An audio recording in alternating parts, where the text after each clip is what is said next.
If you pack purely for comfort, your bag will end up super heavy. But if you pack purely for weight savings, you're probably setting yourself up for a miserable time at camp. Hiking is a game of balancing the two, and choosing when to prioritize each. I can't tell you what to take and what to leave behind, but this video will explain what I take on different trips and why, and the main mistakes that I see. I've divided this into 3 sections for non-negotiables, relaxed or short trips, and long or fast hikes. My non-negotiables. You'll always find a pillow in my bag. Sure, you can get away with some folded clothes, but it's more effort, not as comfortable, and it requires you to bring extra clothes. If you pack super light and are pushing the limit of your sleep system, you might only have a rain jacket and a pair of smelly and/or wet socks left over once you're in bed. I'll pass on using either of those, thanks. The real question is what type of pillow is worth taking. My personal favourite is the Nemo Philo Elite. At only 83 grams packed, it has a reasonable amount of height to it and a super comfy material against your face. It's also the right shape for a pillow, which makes a big difference to me. On shorter trips that are more comfort focused, I might even take the regular Philo or the wide version, as the extra cushioning makes for an epic sleep in the backcountry. But at 350 grams, it's only worth the wait on certain trips. Another non-negotiable for me is a trowel.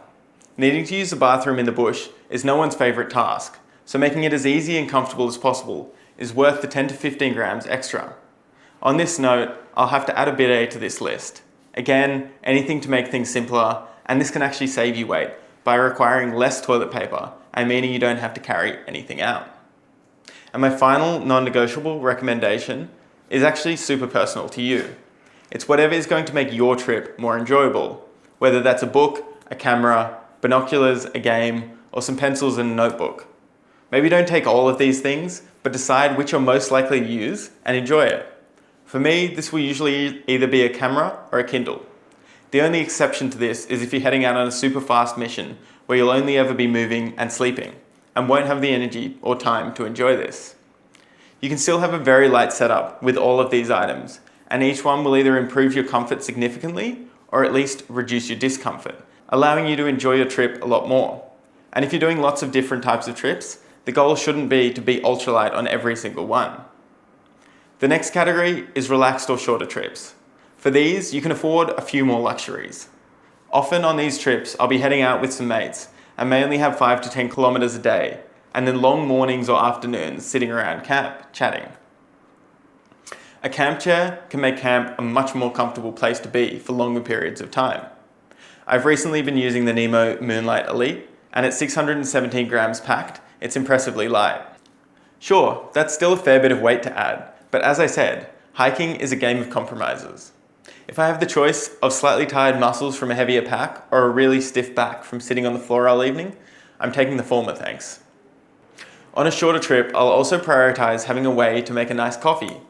Instead of the dreaded instant that I might take on a longer trip, I'll bring an AeroPress Go and some freshly ground beans. At around 160 grams for the stripped down version, this can be used by a whole group with some patience, and a decent brew can really improve morale on a cold, wet morning. Both of these items are a little heavier and definitely can be left at home, but sometimes comfort is worth more than weight savings. In these situations, these are the 2 luxuries that I reach for every time. On to the final category, long or fast hikes. This is where weight savings become much more important as the kilometers add up. These items are more about keeping you injury-free on trail. The first is a Neve Gear massage cork ball. Having the ability to roll out and the visual reminder to do so as you unpack can really help keep things moving longer into a trip. At only 40 grams and keeping you moving through minor injuries or avoiding them entirely, it feels like a no-brainer to me. The other is what I'd replace my chair with, and I take it for a few reasons. It's a closed-cell foam mat. Don't get me wrong, I'm certainly not replacing my inflatable sleeping pad with this. I'm cutting it down to about half its size and using it as a sit pad, or somewhere to lay during lunchtime nap in the shade, but also as another layer under my mat, for both protection and some added warmth. I can also then roll out on something other than the ground, keeping me and my cork ball cleaner. You could also change this to an 1/8 of an inch foam pad to save more weight, but you'll lose plenty of comfort and insulation in doing so. Both of these items increase your comfort on trail for minimal additional weight, and in the case of the foam mat, it does multiple jobs and may end up saving you money and plenty of comfort in the long run by protecting your inflatable mat. So what's not worth taking? They say you pack your fears, and that rings true most of the time. The main thing I see people taking that they don't need is too many things for just in case. If a piece of gear doesn't have a clear purpose and you can't explain when you've used it in your last few trips, you don't need it. This is with the obvious exception of safety gear like a first aid kit, snakebite bandage, and a PLV.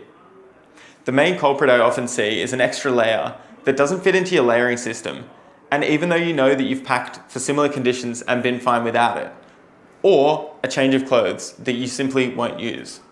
The key here is having the right layers, and I've done a video on layering here. If you enjoyed this video, check out the channel and subscribe to get notified of future content.